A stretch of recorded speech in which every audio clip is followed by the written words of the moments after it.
astray. It's hard to be lucky in love. It's in your eyes, it's making you cry. Don't know what to do, don't know what to do. Looking for love, calling heaven above. Send me an angel, send me an angel right now, right now. Hi everyone, this is Aaron the Webguy, and I'm with Alexie Aaron. That's Alexie Aaron from AlexieAaron.com. That's where we hail from. That in Illinois, of course, right? Yeah, Shorewood, Illinois. Go! Oh, good. Let's get the stalkers just come on over. Line on up. No, but go Bears! Go Bears! They better not be terrible. But yeah, this is off topic, of course. But if you will stay quiet for a second, you'll hear. Well, if I did my job, audio editing, not much, but we are in the basement, also known as the... My office. Yeah, this is where the magic happens. Yes, we are located actually 30 feet from my office, 10 feet from the sump pump, and 20 feet from the air handler. And 15 feet from something else. I don't know, lots of things. A bookshelf. There's lots of things down here. We have to clean this up later. That's definitely part of it. Yeah. We're keeping it tight. Clutter. So we're a little scatterbrained today, and that's the whole idea. It's summer. It's hot out. The AC's moving in max, and the idea this time around is I kind of wanted to ask Alexie a simple question of how did you spend your summer vacation? I spent my summer vacation in the basement, 68 degrees, writing. I wrote 2 books, one which is going into edit hopefully tomorrow. Actually, it'll be Tuesday because I forgot we're at the long Labor Day weekend. Okay, something along those lines. Plus, if everyone, I was going to say, spoilers. I'll probably let you know before spoilers happen for sure. But we might have some more news towards the end of the podcast if you stick around and listen to our handsome selves. Welcome, red shirts, people that we call you red shirts because if you've not gotten through the 16th novel, you're our newbie, and our red shirts. That's cool. That's no way insinuating that they'll die, which is no. what red shirt. Of course not. Are they British red coats? No. Okay. Well, there's some. Yes. Some of them are British. Some of my best friends are red coats. Oh, so really? Yes. My goodness. I'm not down with King George personally, but I was gonna say, back on our topic, time travel. Yes, the topic of today's conversation is time travel. So in that, very quick way of putting it is, how do you keep your stories fresh? Is it a time machine?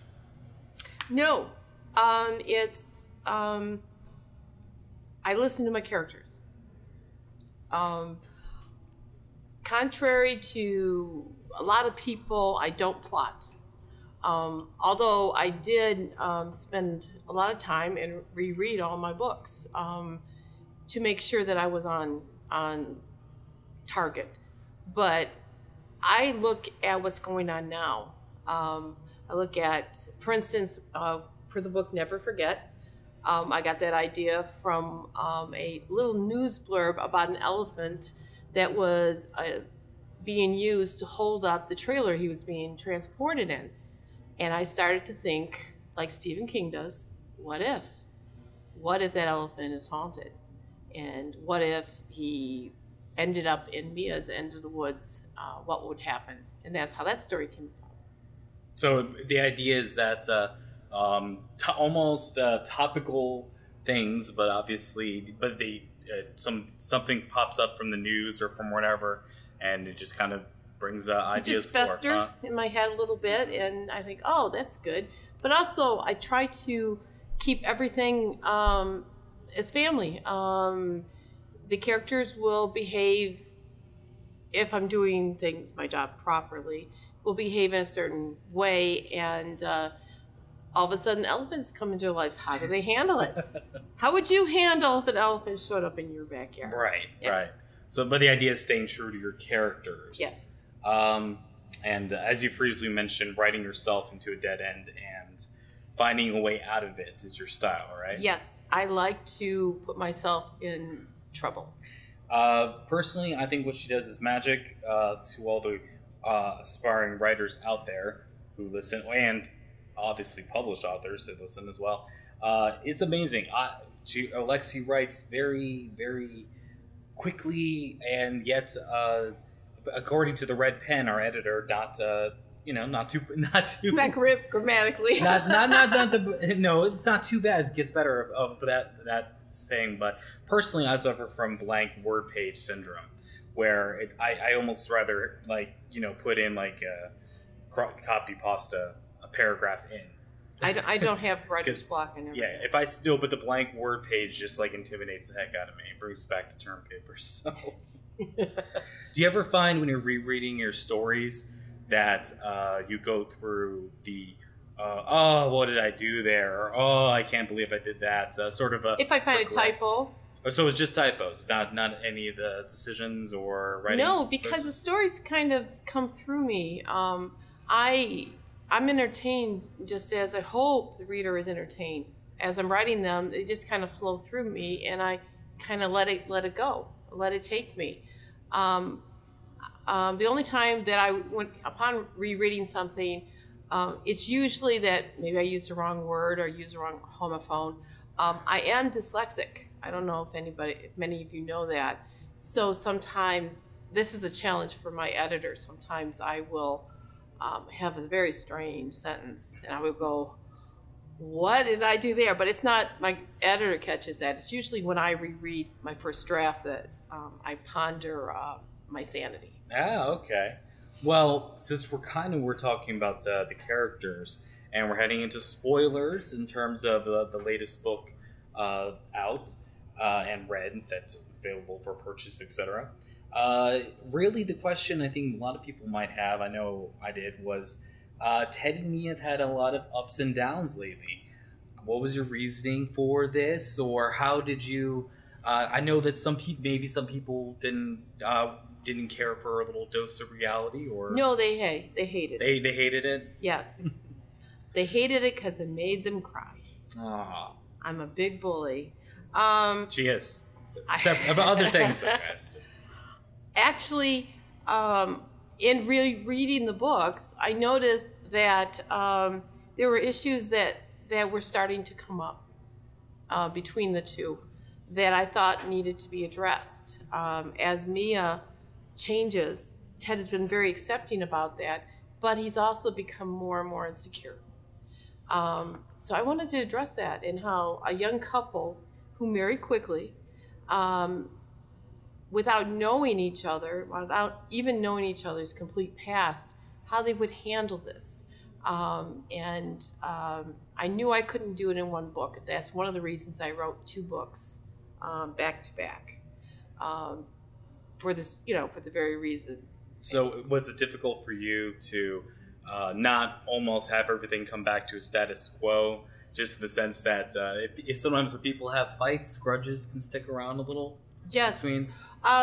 like in television, I don't buy it when the couple has a fight and then the very next episode, oh, they're just happy again. Life isn't like that.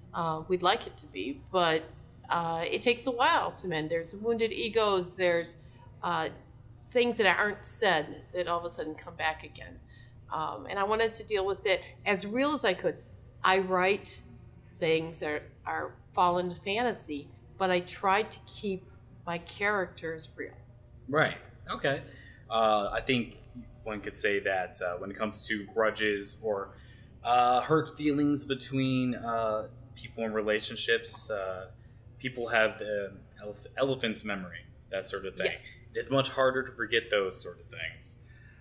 So that was definitely an interesting part. Part of also, do you think it was maybe how Ted was raised, or how he viewed himself, perhaps a few comic books? Yeah, I think that Ted was raised by 2 wonderful parents, 3 sisters.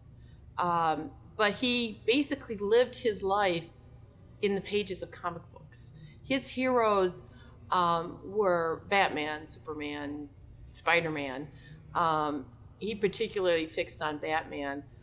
In the world, my understanding, the world of comic books, that the hero has to sacrifice his dreams and his loves for the greater good.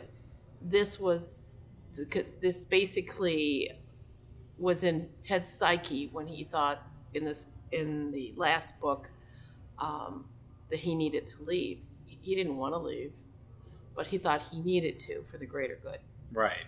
Okay. So, and it's interesting. Plus, Mia's evolving as a character of every single book, and one way to definitely evolve is the spreading of the genes and such. So we have a baby. So Brian is in the mix, and how do you feel that's changed Mia's character, and pretty much how is it having a... She's trying not to swear. Swearing is something that it's how she would express herself. She also is caring for an individual. As a writer, I have a hard enough time remembering to feed the dog. Now I have an infant on my hands. Well, who's going to watch Brian when they do this and that? And how do I make the story seem believable? Where's Brian here? Can they bring Brian along? Would you even before that, would you put a pregnant woman in that situation?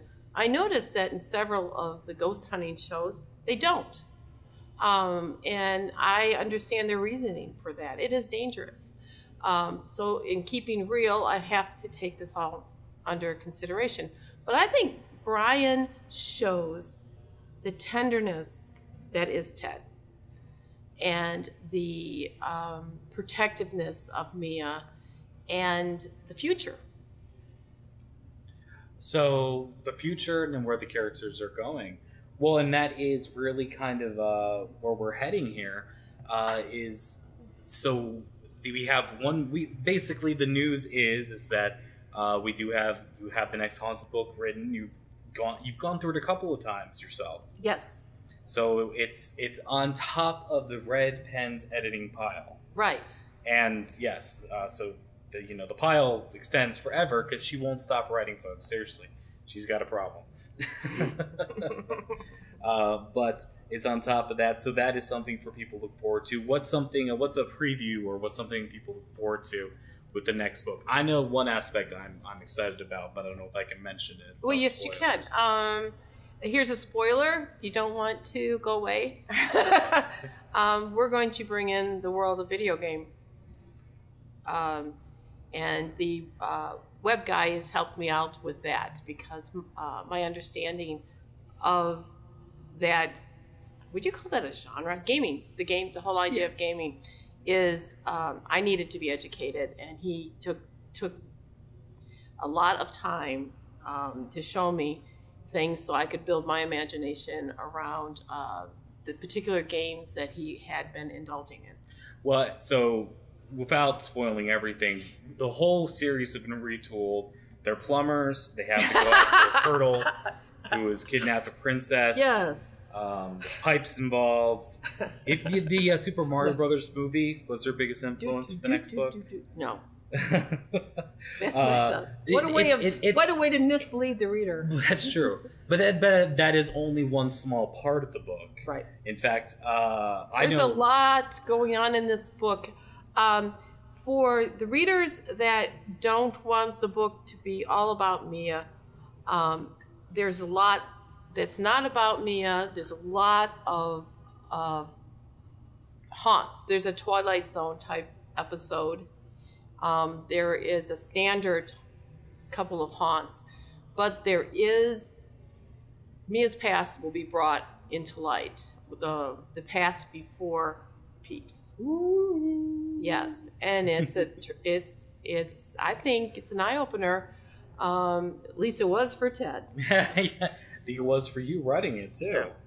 Okay, well, what's up with the squashes? Oh yes, my there's a very talented author, Margaret Callow. She writes historical novels. she and I like to banter back and forth. I told her in the early days that my office is in the basement, and I was surrounded by, it was fall time, so I was surrounded by squashes that I brought down, because in the Midwest, they'll stay cooler in the basement, and they'll last longer. So I was surrounded by squashes. So she always refers to my office as, that I'm surrounded by them. I also will banter back with her and make comments about her baking, which is wonderful, by the way. But I say that she makes the best stale currant roll around. It's interesting. It's hard to imagine. It's like I'm a gamer for my hobby. I'm not professional by certain means, but I hang out with other gamers. How is it being friends with other authors? Do you ever trading tips or ever talking in that sort of? We commiserate. Commiserate. Yes. Okay. Especially when it comes to reviews. To reviews. Oh, see, that only another author would understand how you feel when you get a negative review. Okay, well that's that we have to end on. We got to ask, how do you handle criticism in general, and particularly harsh reviews? Criticism in general, if the reader or the critic has read the book all the way through, and I will listen to them. Everybody reads differently. Everyone takes different things from the book. Everyone has different tastes. I will handle those responsibly. The ones that are just out to, I don't know, maybe they had a bad day. And it's kind of vicious, especially on Amazon. It can be quite vicious. I don't handle those well, but I also, I don't let them influence me at all, because my stories come from my head. If someone has a problem with me or something I wrote, the best way to talk to me about it is to message me on Facebook. Mm-hmm. On Amazon, I really won't answer a negative. No, see, I think that's always the urge. The urge. You sure want to say, geez, Yes, yeah. Yes, that's the word, geez. Yeah. But if it's legitimate, like for instance, there's with someone that was concerned about Brian, and we've talked about Brian. Another one was concerned about things being all about Mia. Well, the books are all about Mia. Mia is the main character. Murphy also. So it's like Mia and Murphy. When I refer to my books, I refer to them as, what is Mia and Murphy doing? That's what the books are about. The worlds have definitely grown to be very big, but you always find yourself coming back to your central characters, right. Of course. But then I try to pair. I like to give more than one story. I like to put you in the book. You're with the characters. This is what their couple of weeks. This is what happened a couple of weeks in summer to these characters. You're with them. You're experiencing. You're swimming with them. You're ghost hunting with them. You're paying taxes with them. Whatever they're doing, I try to put you in there with them. Yeah, I have to join along for the ride. Well, from what I can tell, people are joining in for the ride. I believe you definitely. We had some record-breaking days with some of when the last book came out. I know some people. Seems like a big thank you should go out to everyone. The readers, all of you that bought the book, all on that one day. Wow. Yeah. Yes. It was great. We celebrated here. I think I still have the hangover. Without getting too specific, there was just a bummer day sort of thing happened a couple of day before, and when the news came in, when the book was released, and the massive sales from people telling their friends and spreading the Alexie, Aaron love, it brought a joy to. Spoiler alert! No, not really. My mom here, her face, and I was very appreciative of that. So I really appreciate spreading it. The love. When I put a book out there, I really don't know how it's going to be received. It takes I kind of hold my breath until the first reviews come in, and you guys have been fabulous by letting me know how you feel, and I can ease back a little bit, because my main job is to entertain you, and if I've entertained you, I've done it. That's what I do. Yeah. Well, I don't think anyone can dispute that. Well, we like talking, but we can ramble like nobody's business. So we're going to try to cut this one off here. Expect more podcast fun in the future. I think the last, just rounding up news, was that the next thing that we're definitely looking to be releasing is the next Haunted. Yeah, the next Haunted book is called Restitution. Yes, that's right. I was Resignation. No, Restitution. The Nixon Chronicles. No, Restitution. Restitution. Yes. Reconstruction? No, for every event, every wrongdoing, there must be a restitution. Oh, see, that sounded much better than what I said.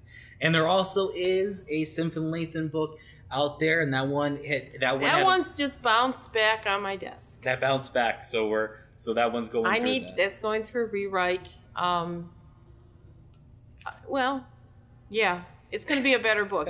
I stretched a little bit with this book, and I need to stretch a little more, so that'll follow the Haunted book. Yeah, it'll follow number 17. This will be the 5th Simpson Lathan book, and it's going to be an interesting one. Yeah. Well, I got something spoiled from you guys, and I think it's going to be interesting. It's going to be something else. Can't say anything. Can't spoil anything. Believe me, I want to spoil this stuff.